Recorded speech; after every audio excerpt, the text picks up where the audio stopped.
with more music. This is Classic FM. Hello, a rather sunny day in September 2012 at Classic FM, so it seems a good time to remember 1992 with the man who wrote the original Classic FM jingle, David Arnold. David, welcome, thanks to... Thank you very much, Steve. I want to go back, before we talk jingle, I want to go back to you. Your first love was percussion, wasn't it? Yep, I was a drummer in the Scouts, first of all. And, you know, there's always a hierarchy in musicians, and there's some children who are more talented than the others, somehow. And I was one of those people that always sort of seemed to play the drums slightly better than most of them. So I was promoted to the head drummer and so on. But then, when I went to Hornchurch Grammar School, they had a symphony orchestra. And I wasn't aware of symphony orchestras at all. I didn't come from that background. Right. And so they said, would you like to join the orchestra as a drummer? And of course I said yes. And the first piece was La Laisienne by Bizet, I think. And I thought drums in the orchestra were like they were in the Scouts, and they went all the way through. And so the music teacher stopped me and said, actually, this is slightly more subtle than the Scouts. You know, there's bits where you have to stop and rest, you know. And so, but I was intrigued right from the very beginning, and so learnt really from school, had the two inspirational teachers there. And from that moment on, from 11 years old, I was fit, ready to go. Were your parents pleased when you said it's percussion? I can imagine nights kept awake, that's all. No, they weren't particularly pleased. My mother was one of those rare people who's actually tone deaf, and it's quite rare to have somebody. And if you asked her what type of music she liked background music, didn't really like music at all.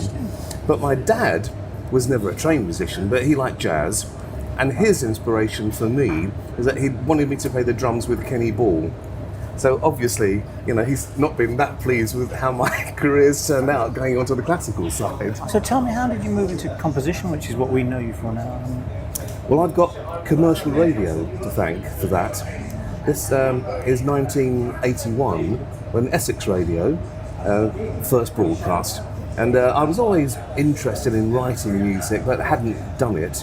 But I just cold called, you know, in best salesman, foot in the door style, called Essex Radio to say, look, is there anything that I could do for you? Do you think, could I get involved somehow? And they said, oh, do you know anything about station identification and jingles? And of course I said, I know everything there is to know about those things, not having any idea what they were, you know. And they said, well, come in and see us. We're not absolutely convinced that you're the right one to do it. But I mentioned that I was in the Royal Philharmonic, and they were quite impressed with this. So I managed to do it. There was a fantastic program controller who wanted something new, so they allowed me to write their first station jingle package in 1981. Just circumstances again. If they'd said no, then I wouldn't be here today. And so it would be 11 years later, Classic FM goes on the air. What, did you just receive a call one day? How did that happen? Essex Radio was the first radio station, but then I struck up a relationship with who was to become one of the best broadcasters in the country, Ralph Bernard, who at that point was only programme controller at lowly Wiltshire Radio. And he'd heard about Essex Radio, he knew the chap who was running it, and he got me to do the jingles for Wiltshire Radio. And then, as the years went past, Ralph Bernard got promoted and bought other stations and became kind of the industry figure, as it were.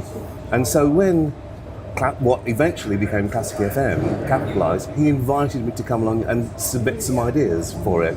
And so it really is a personal relationship. And the jingle, that is what we know now, do you remember where you were when did it occur to you? Were you in the bath? Were you in the countryside? Or really, I think what happens is, and this is, you know, they used to be called jingles, and now there's all sorts of other names for them, you know, station sound and oral identification. All this really comes down to the melody. And Schubert always said, you don't write a melody, you just remember a melody. And I think with the da-da-da-da-da-da-da-da, somehow it just appeared by itself. But this was after 20 goes at it.